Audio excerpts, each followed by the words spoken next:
हमारे YouTube channel perfect knowledge. जैसा कि आपको पता ही है, हमारा कक्षा 10 एनसीईआरटी का मैथ चल रहा है और हमने पिछले टॉपिक में आपका तीसरा चैप्टर समाप्त कर दिया था। आज हम चैप्टर नंबर 4 यानी कि द्विघात समीकरण, इसको बेसिक पढ़ाने वाले हैं। कुछ बेसिक चीजें हैं इसके बारे में, बेसिक बातें हैं, वे आप पढ़ेंगे। उसके बाद हम इसकी प्रश्नावली प्रारंभ कर देंगे 4.1। ठीक है, तो चलिए बेसिक क्लास चालू करते हैं। सबसे पहले हम आपको बताना चाहेंगे कि द्विघात समीकरण, इसका ही क्या मतलब है, यानी कि द्विघात समीकरण कब होगी कोई। ठीक है, तो देखिए जैसा कि नाम में ही है, द्वि मतलब होता है दो, और घात मतलब घात ही होता है, जो उसकी घात होती है, डिग्री होती है, या मैं कहूं जो इसकी पावर होती है। आपने सुना होगा कि 2 की घात 2, ये क्या है, ये घात है इसकी। ठीक है, 2 की घात 2, तो इस तरीके से घात हुई। 2 मतलब 2 घात होता, कितनी होना, जैसे x की घात 2 तो 2 घात है, देखो। ठीक है, चलिए समीकरण क्या होता है। देखिए कोई भी बीजगणितीय व्यंजक हो, कोई भी बीजगणितीय व्यंजक हो, जैसे कि देखिए 2x + 2, अगर यहां अभी तक यू क्या है, अभी तक बीजगणितीय व्यंजक, लेकिन अगर मैं इसमें 0 और ऐड कर दूं, 0 और ऐड कर दूं, यानी कि बराबर 0 कर दूं, ठीक है, तो ये बराबर अब बन जाती है एक समीकरण। क्या बन जाती है, एक समीकरण। और ये समीकरण इस टाइम कैसी है, एक चर में रैखिक समीकरण है। कैसी है, एक चर में रैखिक समीकरण, यानी कि एक चर है और इसकी अधिकतम घात 1 है। ठीक है, और इसमें ही अगर हम घात 2 कर दें तो ये द्विघात समीकरण बन जाएगी। क्या बन जाएगी, द्विघात समीकरण। समीकरण कब होगी, ध्यान रखना, समीकरण में हमेशा बराबर, आपको बराबर का चिन्ह मिलेगा।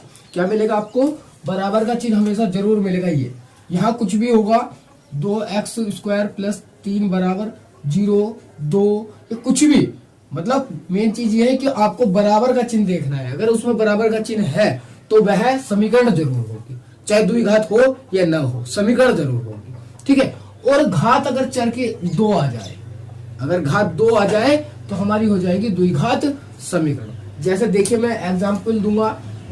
सबसे पहले व्यापक रूप का, द्विघात समीकरण का व्यापक रूप क्या होता है, द्विघात समीकरण का व्यापक रूप,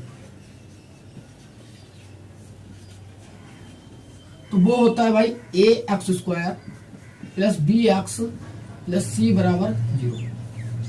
ये होता है हमारा किसका, द्विघात समीकरण का व्यापक रूप, यानी कि हमारा जनरल फॉर्म ये होती है ax² + bx + c = 0। तो देखिए कोई भी अगर समीकरण इस रूप में लिखी होगी तो वह द्विघात समीकरण होगी। अब देखिए बताइए, 2x³ + 3x² + 2x + 1 = 0, क्या ये द्विघात समीकरण है या नहीं है, ये बताइए। तो देखिए आपको स्पष्ट दिख रहा होगा कि घात 2 अगर बात करें तो घात 2 है इसमें, लेकिन घात 2 के साथ साथ घात 3 भी तो है।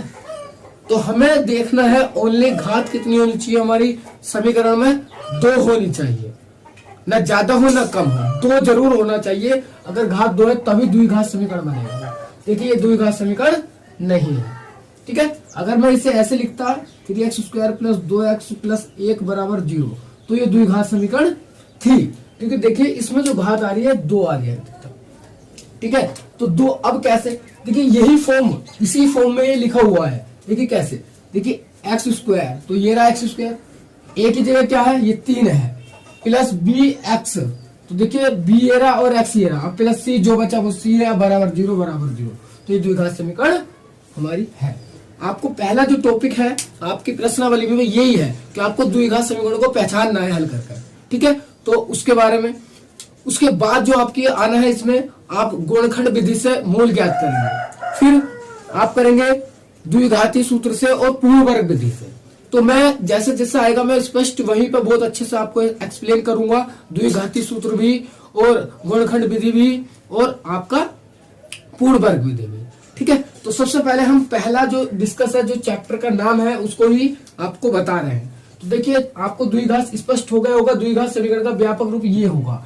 अब देखिए एक समीकरण लिख के दिखाते हैं हम, 2x² + 2 = 0। अब बताइए द्विघात समीकरण है या नहीं है। तो पहले तो कंपेयर कीजिए इससे, जब पता चलेगा। तो देखिए मैं कहूं, आप कहेंगे द्विघात समीकरण 2 तो लग रहा है लेकिन कुछ ऐसा नहीं दिखाई दे रहा। तो भाई मैं बता दूं द्विघात समीकरण ये है, कैसे है, देखिए 2x² प्लस हम 0 इंटू एक्स लिख के प्लस 2 बराबर 0 लिख सकते हैं, इससे कोई फर्क नहीं पड़ेगा, अब भी ये 0 ही लिखा हुआ है, ठीक है। तो ये हमारी फॉर्म बन गई है द्विघात समीकरण की मानक रूप। देखिए ax² plus bx plus c बराबर 0, तो ये हमारी द्विघात समीकरण है। इस तरीके से हमें ये चेक करने पड़ेंगे। तो उसे जो हमारी प्रश्नावली आने वाली है उसमें चेक करने के कुछ सूत्र इंपोर्टेंट चाहिए, तो मैं बेस्ट सूत्र यहाँ पर आपको बताने वाला हूँ इस वीडियो में, क्योंकि जब भी वो आपको समझ में आएगा। सूत्र बताएंगे उसमें तो आपको उसमें टाइम लग जाएगा वीडियो में फिर, है ना। तो अभी मैं सूत्र इसमें बताने वाला हूँ। और एक बात और बताने वाला हूँ कि गुणनखंड विधि मैंने बहुत सारे सवाल पीछे करा रखे हैं गुणनखंड से, ठीक है। गुणनखंड से मैंने जो बेसिक क्लास है मेरी बेसिक मैथ, उसमें मैंने गुणनखंड करने सिखाए हैं। आप वहां जाके भी इस चैप्टर को कंप्लीट, इस प्रश्नावली को कंप्लीट कर सकते हैं, कुछ सवाल इसके अच्छे से कर सकते हैं। लेकिन उसके बाद अगर आप यही कैसे करना चाहते हैं तो देखिए, चलिए इसे रब करते हैं। अब आपको बताते हैं हम इसमें आपको पढ़ना क्या है। तो देखिए सबसे पहले आपको इसमें गुणनखंड विधि पढ़नी है, गुणनखंड विधि से मूल ज्ञात करना। दूसरा पढ़ना है आपको पूर्ण वर्ग विधि। तीसरा पढ़ना आपको टॉपिक इसमें द्विघाती सूत्र। फिर आपको विविध कर निकालना है। इस तरीके से ये टॉपिक हमारा चलेगा, इसमें ये चीजें आने वाली है। तो ये चीजें वहां पे मैं अच्छे से एक्सप्लेन करूंगा। यहाँ पर जिस चैप्टर को हम पढ़ने वाले, प्रश्नावली 4.1 को पढ़ने वाले हैं, उसके बारे में कुछ सूत्र है। तो देखिए भी क्या है, सबसे पहला a प्लस बी का होल स्क्वायर है। बहुत सिंपली आपको याद भी होगा मैं जानता हूं, लेकिन फिर भी मैं ऐसे बता रहा हूं, ठीक है। देखिए a का स्क्वायर प्लस b का स्क्वायर प्लस 2ab, ये सूत्र होगा। ये सूत्र खुलेगा, सवाल में ही खुलेगा, तब आपको द्विघात समीकरण पता करना पड़ेगा, ठीक है। चलिए दूसरा a माइनस बी का होल स्क्वायर, तो a का स्क्वायर प्लस b का स्क्वायर माइनस 2ab, ये आपको खोलना पड़ेगा, तब द्विघात समीकरण पता चलेगा। या मैं कहूँ तीसरा सूत्र आएगा आपके पास a प्लस बी का होल घन पावर 3, तो ये वाला सूत्र इंपोर्टेंट है, a की 3 प्लस b की 3 प्लस 3ab और ब्रैकेट a प्लस b। ये आप खोलेंगे तो आपको पता चलेगा कि द्विघात समीकरण है या नहीं है। चलिए उसके बाद चौथा माइनस का आ जाएगा, a माइनस बी का होल घन, a की 3 प्लस b की 3 प्लस 3ab, और ये माइनस हो जाएंगे, ठीक है, सूत्र में माइनस हो जाएंगे, और माइनस ab, क्योंकि बस कितना चेंज करना है, अगर है माइनस है तो सब में माइनस आ जाएगा, ठीक है।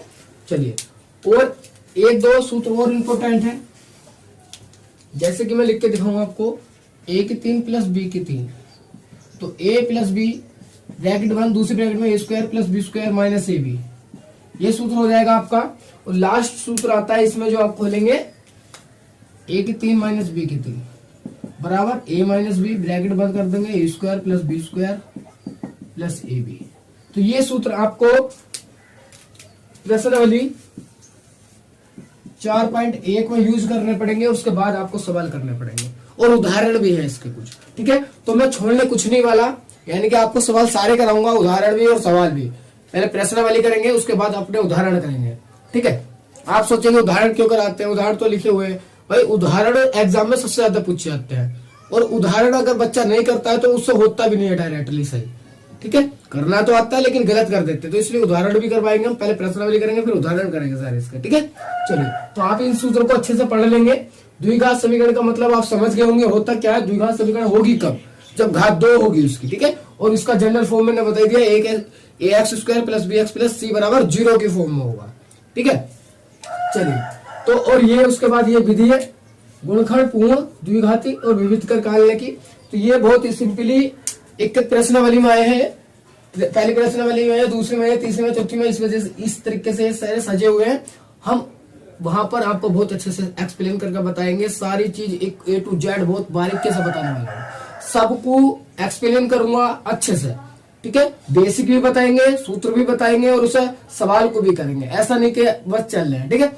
भले ही थोड़ा स्लो चलेंगे लेकिन बहुत अच्छे से बताएंगे। चाहे आपको 1 चैप्टर हो या 2 चैप्टर हो, आपने जितना पढ़ा वो होना चाहिए अच्छे से आए, ऐसा नहीं है कि पढ़े पूरा मैथ लिया है और अच्छे से एक चैप्टर भी नहीं आता, एक सवाल भी निकालना नहीं आता, वो बेकार है। आपने अगर पूरे चैप्टर में 8 चैप्टर हैं और आपने 7 या 6 या 5 भी अच्छे से पढ़ रखे, आप अच्छे नंबर ला सकते हैं। और आपने अगर 8 चैप्टर हैं, पढ़ सारे रखे, अच्छे से एक नहीं पढ़ रखा, बेकार है वो। ठीक है, तो मैं आशा करता हूँ आपको द्विघात समीकरण का मतलब समझ में आ गया होगा।